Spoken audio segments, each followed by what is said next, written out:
Buenos días, ¿cómo están ustedes? Se les saluda, Dios les bendiga.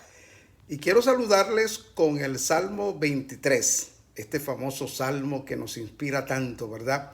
Pero voy a hacer una breve modificación y voy a decir, Jehová es nuestro pastor y nada nos faltará. Bueno, hoy es domingo 5 de julio y esperábamos comenzar a reunirnos en nuestra iglesia, pero aún estamos encerrados. No obstante, estamos aquí para honrar y glorificar el nombre de nuestro Dios. Hoy vamos a tener bellas y hermosas canciones y la exposición de la palabra del Señor en los labios de nuestro pastor, el hermano Serafín Contreras. Bueno, esperamos disfrutar de este tiempo y gracias por sintonizarnos. Dios les bendiga. Un saludo a todos los miembros de la iglesia Eatsfield Latino en Huntersville. Gracias al pastor Ender Sangronis por permitirme compartir en este día el mensaje de la palabra de Dios. Yo sé que ese es un tiempo muy enriquecedor en el cual nosotros podemos cada día ir creciendo y edificándonos en el Señor. Eh, Recuerdo una ocasión cuando, estando de pastor en una iglesia, llegó una de las maestras de escuela dominical, Rosita, entró a mi oficina llorando y le dije, ¿qué pasó? Me dijo, pastor, vengo a entregarle el cargo de maestra porque no quiero seguir dando clase. Y le dije, ¿cuál es la razón? Me dice, es que mi hogar es un conflicto continuo, todos los días se pelea en casa, es una batalla campal. La verdad es que, pastor, el único lugar donde nuestra familia no pelea es cuando venimos a la iglesia, pero ¿sabe por qué? Porque nos sentamos en sillas diferentes, porque si nos sentáramos juntos le echaríamos a perder el mensaje a usted y el culto. Estaba muy frustrada. En otra ocasión, un hijo de un líder cristiano me dijo, papá es una doble persona porque cuando él sube a la plataforma se transforma y realmente es usado por Dios, pero cuando llega a casa cambia absolutamente todo. Me quedé pensando en lo que estas dos personas, dos jóvenes me dijeron, y yo dije definitivamente, esta es la voz quizá de muchos de los miembros de familia que podrían decir incluso lo mismo. ¿Hacia dónde vamos con esto? Por eso es que hoy quiero hablar sobre el tema la supremacía de Jesús en lo social. Uno sabe porque ustedes han estado estudiando el libro de Colosenses, el enfoque del libro, la carta a los Colosenses que ha sido planteado por el apóstol Pablo, es exaltando la preeminencia de Cristo, entendiéndose por preeminencia el privilegio, la excepción, la ventaja o la preferencia de alguien en relación a otros. Así es que el Señor es preeminente por encima de todo. La supremacía de Cristo incluso en todo el universo es muy, muy palpable.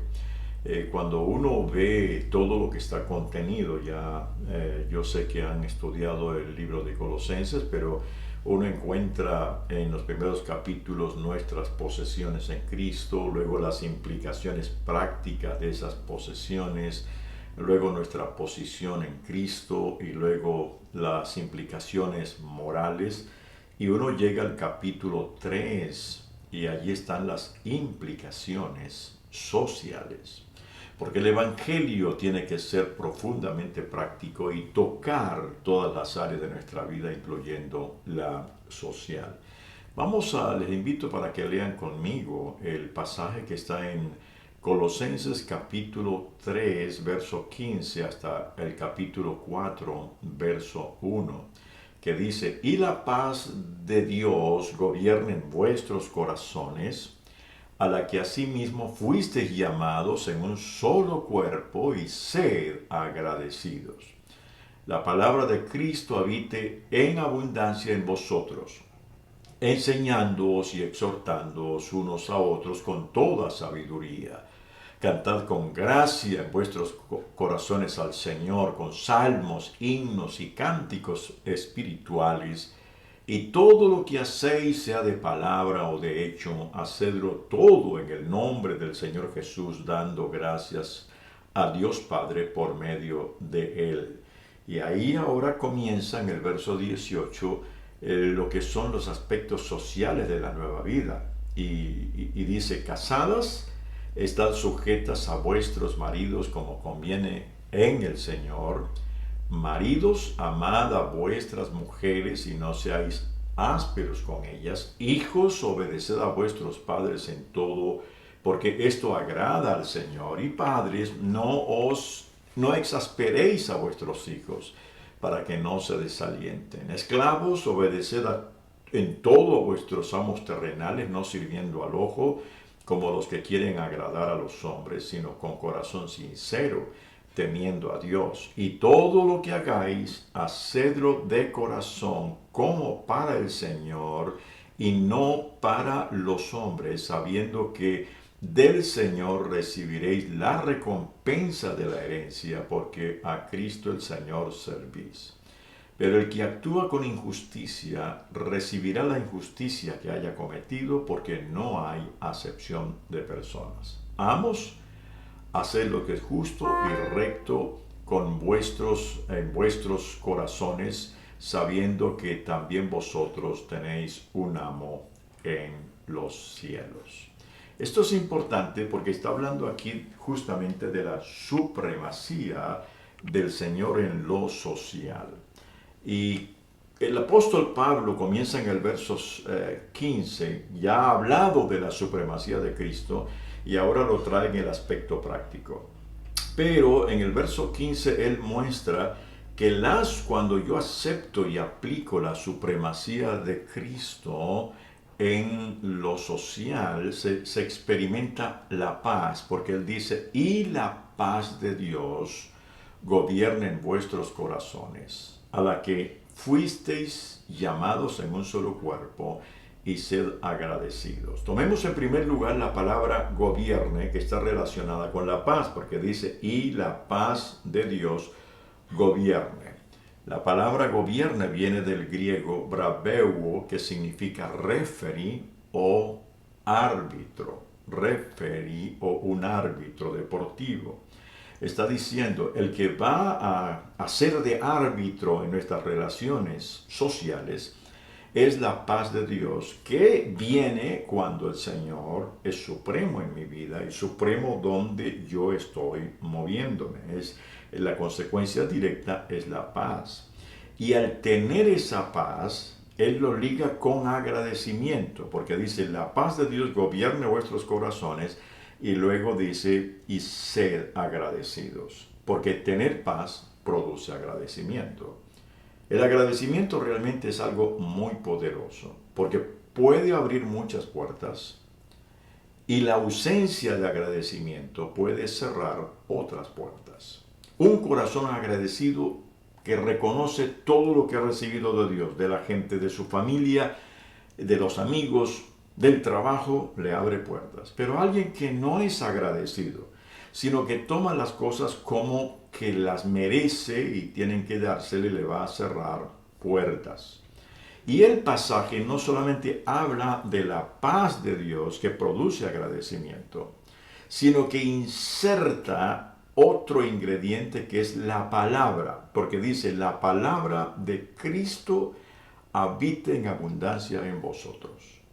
Si Cristo es supremo, Él es preeminente, entonces va a producir paz y agradecimiento, pero hay una correlación íntima entre la persona de Jesús y su palabra, porque no podemos separar lo que Dios dice de la persona del Señor.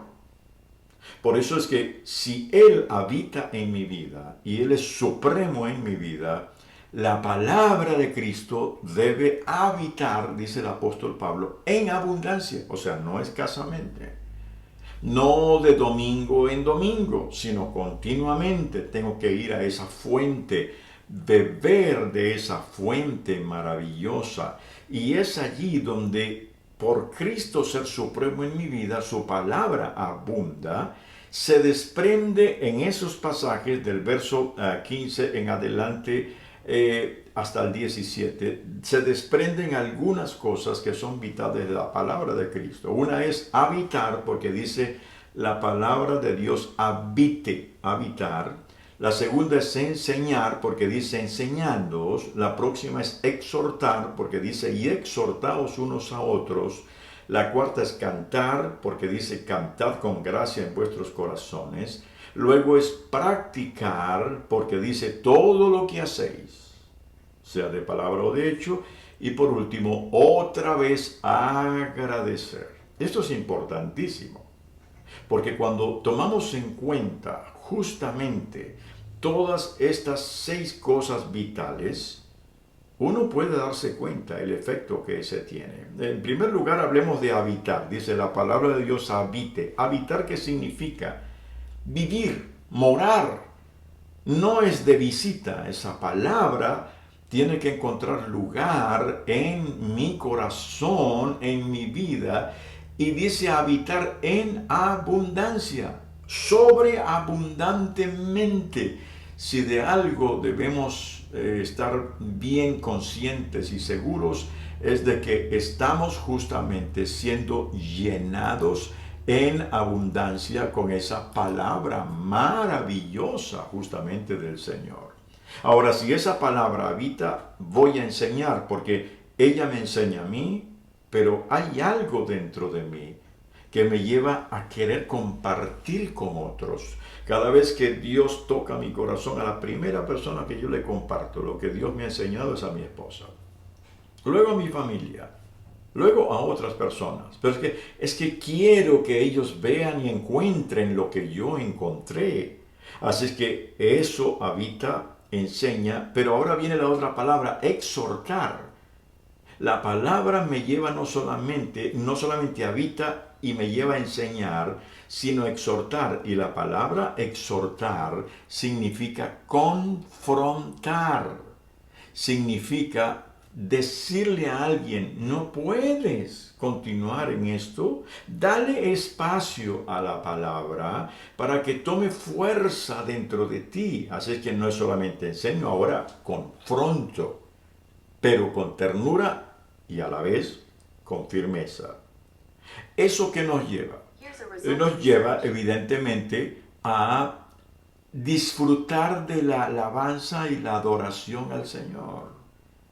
Porque termino cantando con gracia, con salmos, himnos y cánticos espirituales. El saber que el Señor habita en mí es supremo, es preeminente, porque su palabra también habita en mí en abundancia. Me lleva a enseñar y a exhortar, y veo el efecto de esa palabra, no solo en mi vida, en mi familia y en otros. Termino cantando, adorando al Señor y diciéndole gracias, Señor. Y me compele, me impulsa a practicar. Por eso Pablo dice, y todo lo que hacéis, sea de palabra o de hecho, hacedlo todo en el nombre del Señor Jesús. Ahora tengo que practicarlo, y cuando lo practico, entonces ahora toma una vida importante en mi vida y en la vida de otros. Y me lleva finalmente ¿qué? A agradecer y decir gracias, Señor, gracias por permitirme ser instrumento en tus manos, gracias por habitar profundamente en mi corazón y saber que tú eres el supremo en mi vida de una manera maravillosa, porque es la práctica. Y esa práctica, ¿dónde se tiene que ver? En el área social. Y el apóstol Pablo habla de 3 grupos que son importantemente notables en la sociedad. Una es el matrimonio, la otra es la familia y la otra es el trabajo. Alguien pudiera decir, ¿y por qué Pablo no mencionó la iglesia? Está implícito. Si yo vivo el Evangelio en mi matrimonio, en mi familia, en mi trabajo, eso me lo llevo a la iglesia, porque la iglesia no es un lugar, la iglesia son gente que llega y comparte de palabra y de hecho, en vida y en espíritu, el impacto que el Señor ha hecho justamente en mi vida. Entonces el apóstol Pablo comienza a compartir primero con el matrimonio, le habla primero a las esposas, luego a los esposos, luego a los padres, luego a los hijos, luego a los amos y después a los esclavos. Pero es importantísimo esto, ¿por qué? Es importantísimo esto porque uno encuentra que en todo este pasaje, que son más o menos 10 versículos que hemos leído, hay una línea continua que une, es como una columna vertebral a lo largo del pasaje que repite en el Señor, en el Señor, en el Señor, en el Señor. Está dando consejos a las esposas, a los esposos, a los padres, a los hijos, a los amos y a los esclavos. Dice, pero en el Señor. Así que tomemos en primer lugar, ¿qué encontramos allí de la supremacía de Cristo en el matrimonio? Le habla primero a las casadas. Casadas, estad sujetas a vuestros maridos como conviene en el Señor. Yo sé que la palabra sujeción hace temblar a más de uno, porque la palabra sujeción se ha malinterpretado. Se entiende como sujeto el que pierde voluntad, el que tiene que ponerse en el piso como una alfombra para que lo pisen. Eso no es así. La palabra sujeción en el término bíblico es más subordinación. Entender que en algún momento tenemos que estar subordinados. Ahora alguien diría, pero ¿por qué a las esposas solamente sujeción? No. En otra carta, el apóstol Pablo, escribiéndole a la iglesia de Éfeso, comienza en capítulo 5, verso 21, dice, sujetaos los unos a los otros. Y luego comienza, esposas, sujétense, maridos, amen. Pero él comenzó con todos sujetados. Hay momentos en los cuales yo como hombre no estoy en lo cierto. Y la esposa puede decirme, mira, no te acompaño por ahí. Mira, eso no está bien. Y yo tengo que tener la capacidad de sujetarme a ella. Porque en la familia todos nos sujetamos el uno al otro y juntos estamos sujetos, subordinados al Señor. Pero ¿y qué si un marido le pide a una esposa algo que va contra la norma de Dios? Note lo que dice Pablo, como conviene en el Señor. Estad sujetas a vuestros maridos, pero no en todo. Si hay algo que no conviene en el Señor, la mujer puede decir, no, no te puedo acompañar porque por encima tuyo está el Señor. Y a los maridos, amad a vuestras mujeres y no seáis ásperos con ellas. La necesidad básica de la mujer es el amor, la necesidad básica del hombre es el respeto. Cuando el Señor dice sujetaos, casadas al marido, es satisface la necesidad básica del hombre, que es sentirse respetado, pero al hombre le dice amad a vuestras mujeres, porque la necesidad básica de la mujer es el amor. Y juntos ponen una cuota. ¿Quién es exaltado? Es exaltado el Señor en nuestro matrimonio. Porque quienes ven nuestra vida dicen definitivamente el Señor es supremo en ese matrimonio. Luego se pasa a los hijos. Hijos, obedeced a vuestros padres en todo, porque esto agrada al Señor. Dice en todo, porque esto agrada al Señor. Igual, hijos, sean obedientes, pero en todo lo que mi Padre me pide, no, en lo que agrada al Señor. Porque si hay algo que no agrada al Señor y el Padre está pidiendo al Hijo, el Hijo con respeto y firmeza puede decir, papá, no puedo. No puedo. Un padre le dijo a un hijo, vamos que te voy a acompañar para llevarte a un sitio donde te van a hacer hombre. Ya uno sabe qué era. Y el hijo, que era un buen creyente, dijo, no, papá, no necesito eso, yo me guardo puro para el matrimonio. ¿Fue él desobediente? No. Él fue firme y no accedió porque él sabía eso no conviene en el Señor. Y padres, no exasperéis a vuestros hijos para que no se desalienten. Entonces ahora es, si Cristo es supremo en la familia, hijos obedezcan, padres no exasperen. Y muchas veces como padres exasperamos a los hijos con muchas normas, muchas leyes, mucho sermón, mucha presión. Llega un momento en que los hijos están que no aguantan la situación, porque ¿qué está pasando? Ese padre no está entendiendo que Dios nos puso en el hogar para ser un reflejo del amor de Dios, la dirección de Dios.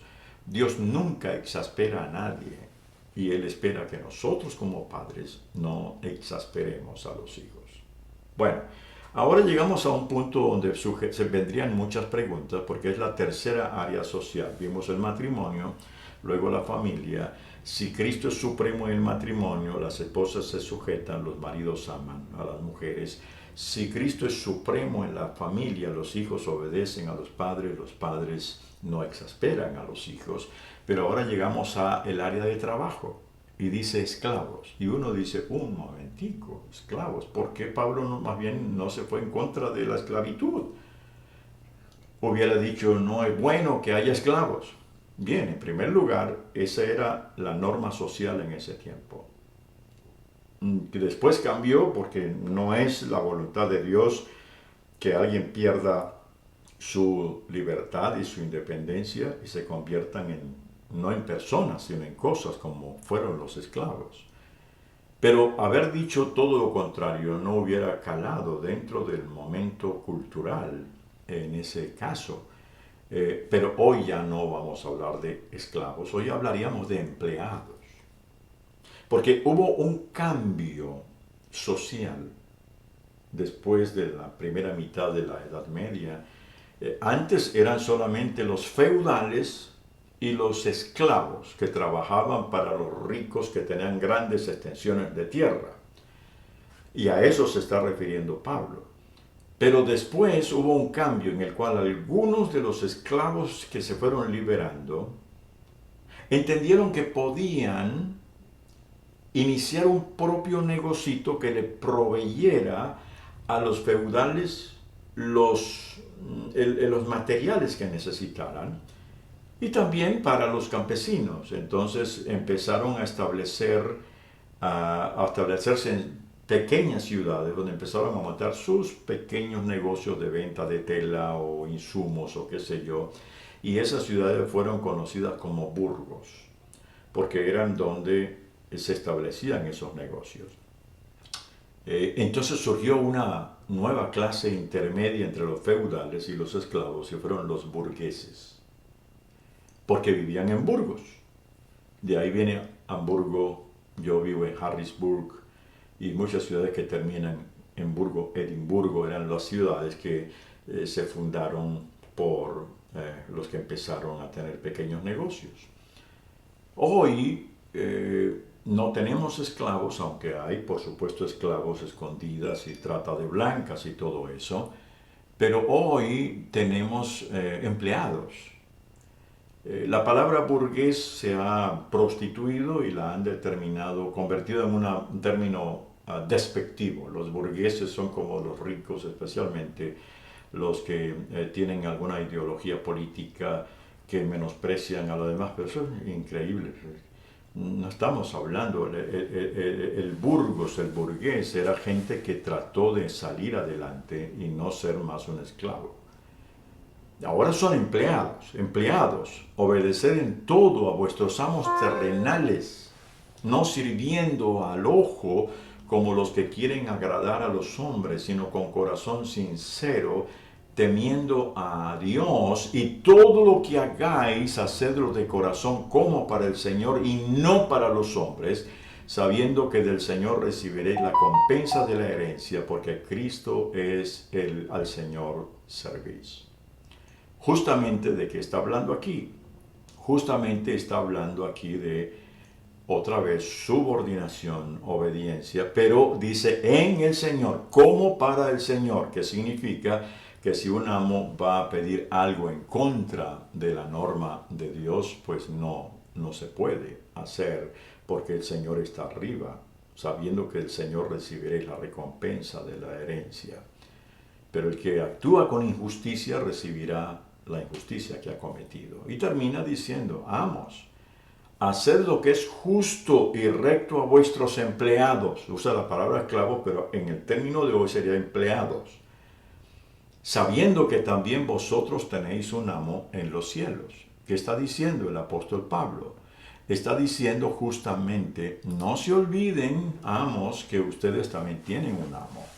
O sea, el supremo en la vida es el Señor Jesucristo y tienes que mantenerte en esa realidad viviente de no comprometer absolutamente nada. Lo que está diciendo es, si Cristo es supremo y preeminente, en el matrimonio cada uno tiene que hacer algo. En la familia los hijos y los padres tienen que hacer algo.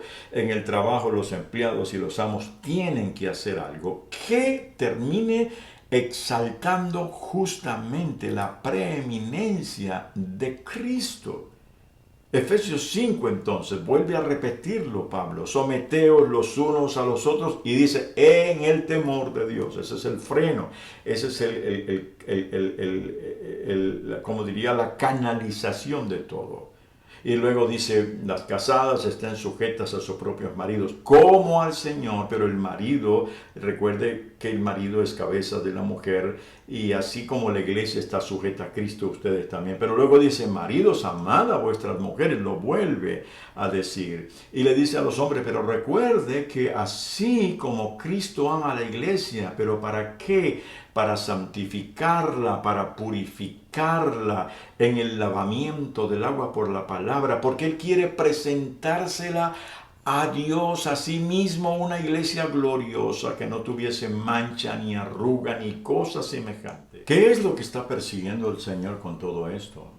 Es mostrarnos que definitivamente en todas las áreas Él tiene que ser el supremo, el preeminente en todo sentido.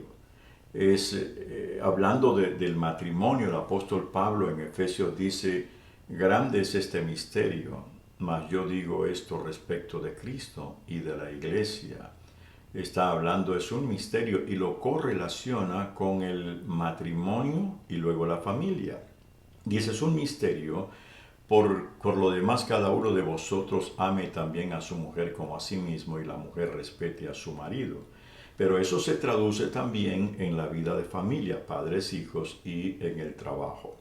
¿Qué estamos queriendo decir con esto? Estamos queriendo decir con esto que la supremacía del Señor se revela de quienes decimos que somos de Él.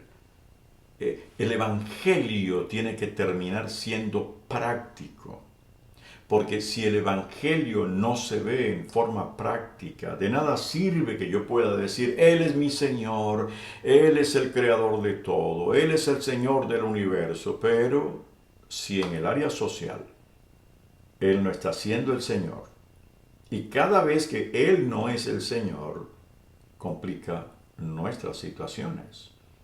Y eso no es Pablo lo que está diciendo a los colosenses. Recuerden, Él es preeminente en todas las áreas, en el universo, en la creación, en el cielo, pero aquí vino, tomó forma humana para enseñarnos cómo debe vivir un ser humano que se sujeta a la supremacía del Señor. O sea, el efecto tiene que cambiar en el área social. Por eso el Señor lo dijo, vosotros sois la sal de la tierra, sois la luz. Y si la sal pierde su sabor, esta sociedad va a perder, se va a podrir, se va a deteriorar. Y si la luz no alumbra, todos andarán en tinieblas. Me pregunto si no estamos tomando en cuenta que mucho de lo que vive nuestra sociedad es justamente una pérdida del sabor de la sal. Y nuestra sociedad está en tinieblas. Hay un clamor del alma, hay un clamor en el ser humano que demuestra que definitivamente desean algo más sólido. Sin embargo, algunos dirían, pero entonces, ¿por qué esta sociedad dice que no hay Dios? Es que A veces, en realidad, lo que la sociedad está rechazando es todo el aspecto religioso. Pero en el fondo hay un hambre por lo espiritual, que algunos no lo pueden discernir, pero andan en la búsqueda de una y de otra cosa y están buscando por acá y por allá porque hay eternidad plantada en el corazón. Pero yo puedo decir una cosa, pueden combatir las ideas, pueden combatir las doctrinas, pueden combatir las creencias, pero hay algo que esta sociedad jamás podrá combatir. Es una vida que refleja la belleza del Señor en su diario vivir. Una esposa que lo refleja, un esposo que lo refleja, un hijo que lo refleja, un padre que lo refleja, un amo que lo refleja, un empleado que lo refleja. Eso es indiscutible. Al Señor Jesús lo persiguieron, pero no podían soportarlo al punto que decían, habla con autoridad y no como los religiosos de este tiempo. Y eso es lo que esta carta de Colosenses está rescatando y nos lo está presentando como un profundo desafío. Nosotros necesitamos decidir si realmente vamos a caminar en ese sendero o no. Pero hay una necesidad urgente en el mundo de hoy. Tú tienes al Señor, yo tengo al Señor, y nuestro desafío es traer eso que ya está aquí en medio, pero tengo que dejarlo fluir para que de esa manera el impacto sea muy grande. El Señor escogió un pueblo, el pueblo de Israel, para eso, pero el pueblo de Israel le daba la espalda y se iba copiando a los otros dioses. Y el Señor le mandaba profetas como diciéndoles, para eso yo no los escogí para que ustedes muestren un pueblo que adora al único Dios verdadero y se vengan hacia mí. La gran pregunta es si estamos también nosotros en lo mismo, desobedeciendo o andando en nuestros propios caminos.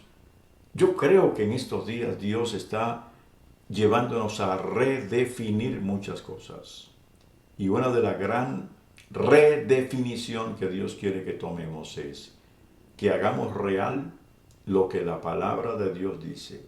Él es supremo, Él es preeminente, pero no solamente arriba ni en el medio. Hay que bajarlo a la vida práctica, traerlo a las tres áreas fundamentales de la sociedad, que son el matrimonio, la familia y el trabajo. Y eso se lleva a la iglesia, porque los empleados, las esposas, los esposos, los padres y los hijos son los que van a la iglesia, y eso va a impactar justamente en nuestra sociedad.